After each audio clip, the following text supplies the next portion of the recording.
Okay. I did an activation yesterday, and immense amounts of information is trying to pour through me. So I'm trying to just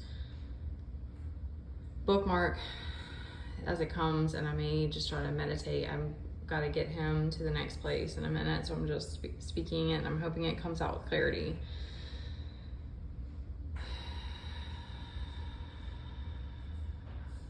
I don't think that we can,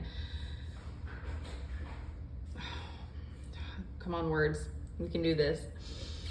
Come on, throat chakra. I don't think that we can consolidate all of our trauma into like one thing, but I do think that it's highly likely that it's concentrated in our sacral, and I also am getting that it's probably also the solar plexus and the root chakra as well. Like,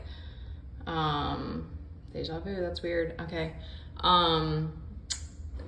Because our root is where we feel security. That's where like our lack comes from, like with money issues, like everything security related and feeling ungrounded is like the root chakra. But all of our shame, and maybe our solar plexus as well, like our identity, if we feel ashamed of who we are, and then are ashamed of our body and our sexuality and our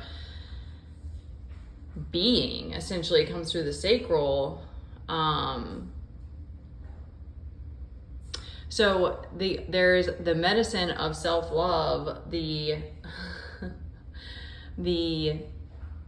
antidote of self-love, the propensity, like the man, the words are not there.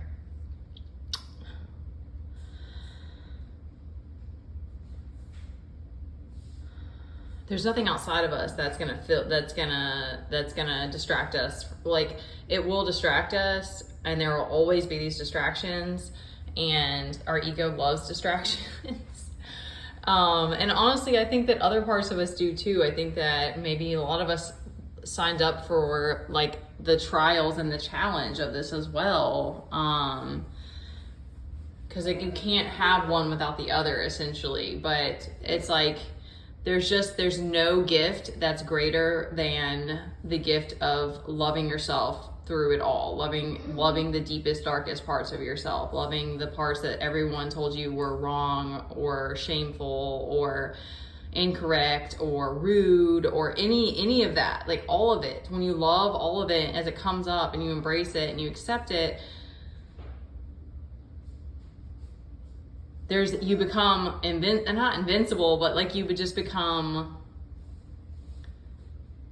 just start to gain more inner strength and understanding of yourself and yourself in relation to others, which I think is maybe possibly, it's hard to say the biggest gift because it's all a gift, but it's like to be able to understand your nature and your energy in relation to others so that you can come back to yourself and that you can have healthier relationships and not continue these cycles. Like, I think that's, to me, one of the biggest things, because I think so much like freedom and joy always stand out to me of like the things that we want the most, and the only way for us to be able to detach from others and to have that freedom and to have these healthier relationships is to have that strong bond and that relationship with ourselves.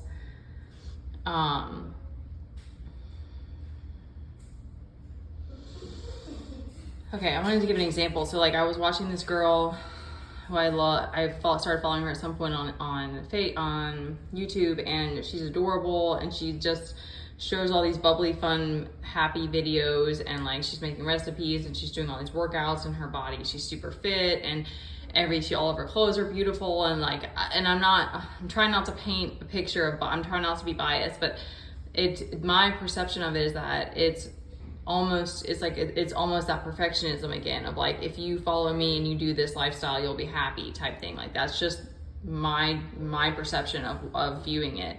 And I even started to get caught up in that story. Like, that's the thing, is it's like, it's always those distractions. Our mind is always seeking that. It's always, I mean, it's doing its job, but it's like, it'll always trap us if we allow it. And then I came to the mirror this morning and I just felt that gratitude again. And I was like, I love my body now how it is, how it's showing up. Like, I worked so hard to love myself and to just be okay, and I don't want the world to dictate like how I feel about myself. And that it takes continual work. It takes continuing to love and embrace yourself as you show up, because we do shift and change, and the way that light shows up to us shifts and changes, and the way other people view you is going to be different and differing, and so it's like, what all that really matters is how you are taking care of you. And once you're in that place, it's like everything else just feels easier. It's like it's safety. Like, that's always what comes up for me, is it's like, you are your own safe space. So it's like, it doesn't mean that other people can't be safe spaces, but then you can also discern who feels like a safe space to you, and because like, and I don't know if this is for anyone else, but it's like, I used to be attracted to chaos and danger, and it's like, that's not healthy. That's not healthy for me. And I would find that out later, right? Like, I went too far into the lion's den, and I was like, oh snap, like, gotta exit stage left, but it's like, a lot of times it's not an easy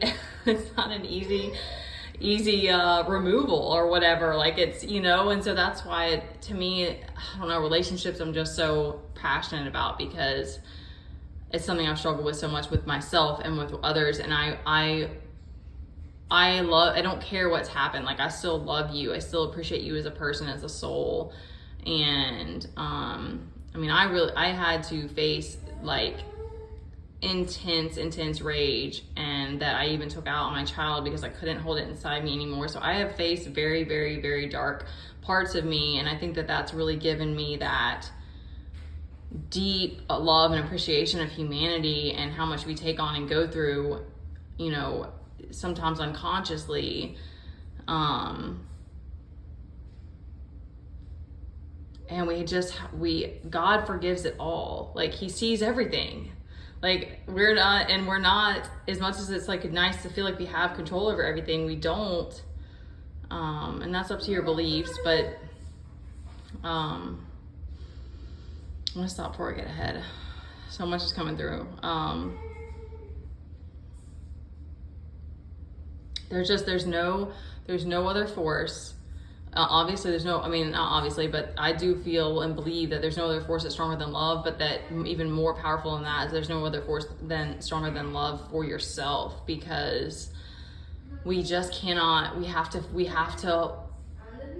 breathe life back into those broken, damaged, hurt, scared, angry, bruised parts of us that need to feel loved again.